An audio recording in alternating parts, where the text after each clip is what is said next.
Assalamualaikum warahmatullahi wabarakatuh.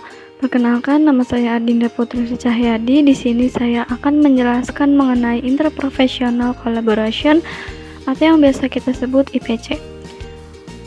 Yang pertama, pengertian menurut Morgan et al. 2015. Morgan et al. Berpendapat bahwa IPC adalah kemitraan dengan latar belakang profesi yang berbeda dan bekerja sama untuk memecahkan masalah kesehatan dan menyediakan pelayanan kesehatan. Lalu yang kedua, menurut Hinde et al. Tahun 2016.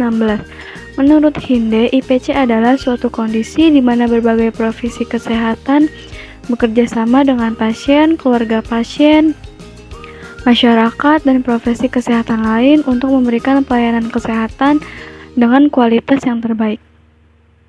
Adapun tujuan dari Interprofessional Collaboration atau IPC yaitu pertama sebagai wadah dalam upaya meningkatkan kolaborasi antar profesi. Kedua, untuk meningkatkan kepuasan pasien dalam pelayanan kesehatan. Ketiga, untuk meningkatkan keselamatan dan kesehatan pasien. Manfaat IPC menurut WHO pada tahun 2010 berdasarkan survei dari 43 negara menunjukkan hasil bahwa penerapan interprofessional collaboration dalam dunia kesehatan dapat meningkatkan keterjangkauan serta koordinasi layanan kesehatan. Penggunaan sumber daya klinis spesifik, outcome kesehatan bagi penyakit kronis, pelayanan serta keselamatan pasien, menurunkan komplikasi yang dialami pasien, menurunkan jangka waktu rawat inap, serta ketegangan, menurunkan konflik di antara pemberi layanan dan biaya rumah sakit, menurunkan risiko clinical error, dan rata-rata jumlah kematian pasien. Pasca pandemi, di sebuah rumah sakit Y terdapat pasien bernama Nyonya Diva berusia 18 tahun dengan keluhan nyeri lambung. Pasien Nyonya Diva dipasangkan NGT untuk membantunya makan. Pagi itu, seorang dokter dan perawat sedang berdiskusi mengenai kondisi pasien Nyonya Diva yang sudah mulai membaik. Selamat pagi, Sus. Selamat pagi, Dok. Adanya di pasien visit dengan saya? Ada, Dok. Gimana kabarnya? TP tadi sore pagi sudah kembali normal ya, Dok. Dari 110/80 menjadi 120/80. Semalam demam, tadi pagi sudah kembali normal. Tadi pagi jam 7 tidak ada pendarahan dalam lambung. Ini hasilnya. Hasilnya sudah bisa aktif duduk dan berbaring, Dok. Oke. Sekarang kita langsung ke ruangan pasien aja ya? Iya, Dok. Mari saya antar. Dokter melakukan pemeriksaan pada Nyonya Diva. Dokter mengecek apakah ada masalah pada NGT yang dipasangkan pada pasien Nyonya Diva. Selamat pagi. Pagi, suster, dokter. Dengan ibu siapa? Tanggal lahirnya? Oh, benar ya, Bu. Jadi, Dok, ini adalah Bu Diva. Sudah bisa duduk dan juga berbaring. Tadi saya pemeriksaan sudah bisa menelan zat cairan. Saya periksa dulu ya, Bu. Permisi. A few moments later. Jangan keterlaluan juga ya, guys. Baik, Sus. Kitanya nanti sudah bisa dilepas. Langsung bisa biasa dan diganti dengan Jadi Nyonya ini sudah bisa dilepas ya NGT-nya dan bisa mendapat makanan berupa zat cair. Iya, yang buka. Baik, Ibu. Saya ingin menjelaskan keadaan Nyonya Diva. Nyonya Diva sekarang sudah bisa makan seperti biasa ya, Bu. Ya, nanti NGT-nya akan dilepas oleh suster dan makanan berupa jus jamu ya. Oh, berarti nanti Diva siang akan ada jadwal makan berupa jus ya, Bu?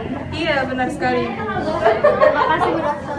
Ada yang ingin ditanyakan? Tidak ada. Jika ada yang ingin ditanyakan, hubungi saya ya. Iya. Kalau gitu kita pulang dulu ya. Terima kasih. Selamat pagi. Di nurse station, perawat dan dokter yang sedang berjaga kedatangan seorang ahli gizi yang hendak menanyakan mengenai makanan pasien D.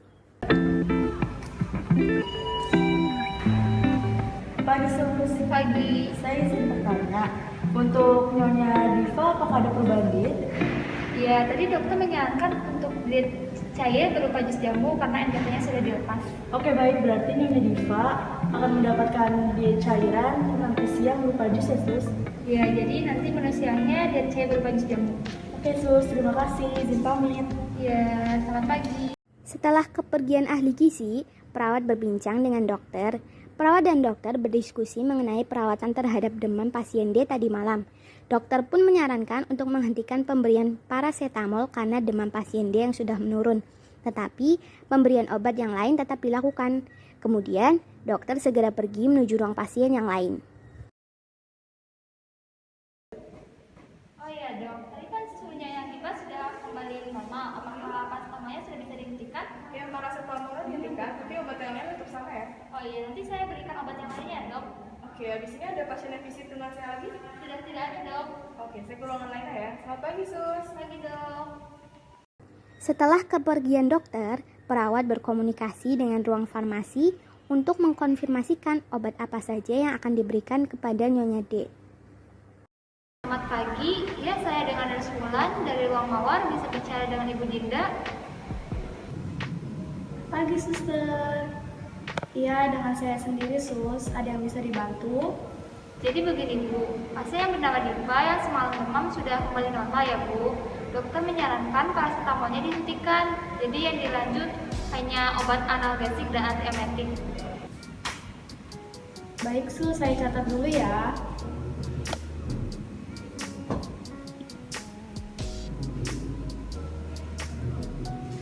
Baik, suster, saya konfirmasi ulang ya, sus. Obat parasetamolnya Diva dihentikan dan ada return.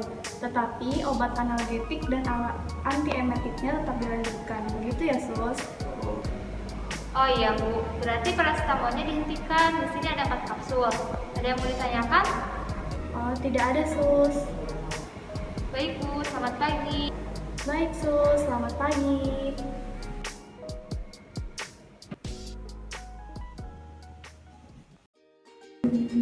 Kesimpulan, dari video yang sudah kami tampilkan dapat digambarkan bagaimana kolaborasi antara tenaga kesehatan, pasien, dan keluarga pasien. Dalam menangani pasien, perawat tidak hanya bekerja sendiri, ia dibantu dengan dokter, ahli gizi, serta apoteker. Hal ini tentu saja sudah sejalan dengan pengertian IPC itu sendiri, yaitu kolaborasi antara tenaga kesehatan dengan pasien, keluarga pasien, masyarakat, serta tenaga kesehatan lain dalam meningkatkan pelayanan kesehatan.